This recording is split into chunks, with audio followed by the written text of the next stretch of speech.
नागपूरमध्ये सुरू असलेल्या राज्य सरकारच्या हिवाळी अधिवेशनाचं सूप वाजलं. फडणवीस ठाकरेंची भेट, बीड आणि परभणीच्या मुद्द्यासह अनेक विषयांनी अधिवेशन गाजलं. पुढचं अधिवेशन आता 3 मार्चला मुंबईत होणार आहे. गेल्या 2.5 वर्षात केलेल्या कामांना पूर्णत्वास नेणार. अंतिम आठवडा प्रस्तावावर बोलताना मुख्यमंत्री देवेंद्र फडणवीसांचं आश्वासन. एका आठवड्यात अधिवेशन संपल्यामुळे वैदर्भी आमदारांमध्ये नाराजी. गेल्या काही वर्षात अधिवेशनाचा कालावधी घटत असल्यामुळे नाराजी. विविध मुद्दे मांडायला पुरेशी संधी न मिळाल्याची भावना. या अधिवेशनातून मराठवाडा आणि विदर्भाच्या वाट्याला काहीही आलं नाही. 12 कोटी जनतेची फसवणूक झाली. भास्कर जाधव यांची टीका. खाते वाटप करायचं नव्हतं तर मंत्रिपदाची शपथ कशाला दिली? भास्कर जाधव यांचा हल्लाबोल. आमचं सरकार असताना उद्धव ठाकरेंनी पहिल्याच अधिवेशनामध्ये कर्जमाफी केली होती. या सरकारनं मात्र शेतकऱ्यांच्या तोंडाला पानं पुसली. पटोलेंची टीका. मंत्रिमंडळामध्ये 62% मंत्र्यांवर भ्रष्टाचाराचे आरोप. पटोलेंचा हल्लाबोल. विदर्भाचे मुद्दे आम्ही सभागृहामध्ये मांडले. विरोधक मात्र पायऱ्यांवर आंदोलन करत बसले. विरोधकांच्या टीकेला फडणवीसांचं उत्तर.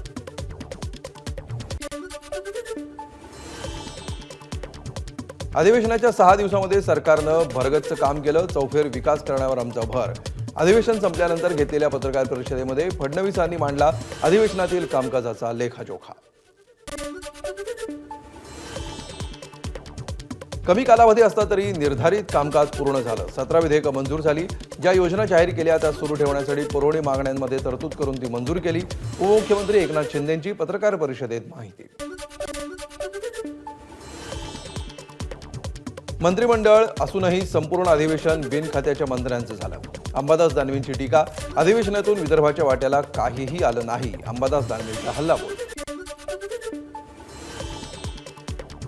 राज्य मंत्रिमंडळाचं खातेवाटप आज रात्री किंवा उद्या सकाळपर्यंत जाहीर होईल.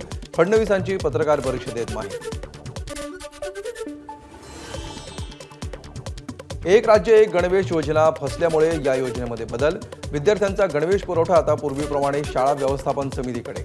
शाळा व्यवस्थापन समितीला पैसे दिले जातील आणि स्थानिक पातळीवर गणवेश घेतले जाणार. एमपीएससी भरतीसाठीच्या वयोमर्यादेमध्ये 1 वर्षांनी वाढ करण्याचा निर्णय. वयोमर्यादा ओलांडल्यामुळे नोकरीपासून वंचित राहणाऱ्यांना मोठा दिलासा. अर्ज केलेल्या उमेदवारांना कमाल वयोमर्यादेमध्ये शिथिलता. पीक विमा घोटाळ्याची चौकशी करा. पीक विमा माफिया कोण आहेत हे शोधून काढा. ठाकरे गटाचे आमदार सुनील प्रभू यांची मागणी. इंद्रायणी प्रदूषणाचा मुद्दा विधानसभेत उपस्थित. एमआयडीसीतील पाणी शुद्धीकरण न करता सोडल्यामुळे प्रदूषणात वाढ. ठाकरे गटाचे आमदार बाबाजी काळेंकडून प्रदूषणाचा मुद्दा उपस्थित. जनसुरक्षा विधेयक दोन्ही सभागृहाच्या संयुक्त समितीकडे पाठवलं. विधेयकावर अभ्यास करण्यासाठी मंत्री चंद्रशेखर बावनकुळेंच्या अध्यक्षतेखाली 21 सदस्यांची समिती गठीत. उपमुख्यमंत्री अजित पवार बीड आणि परभणीच्या दौऱ्यावर.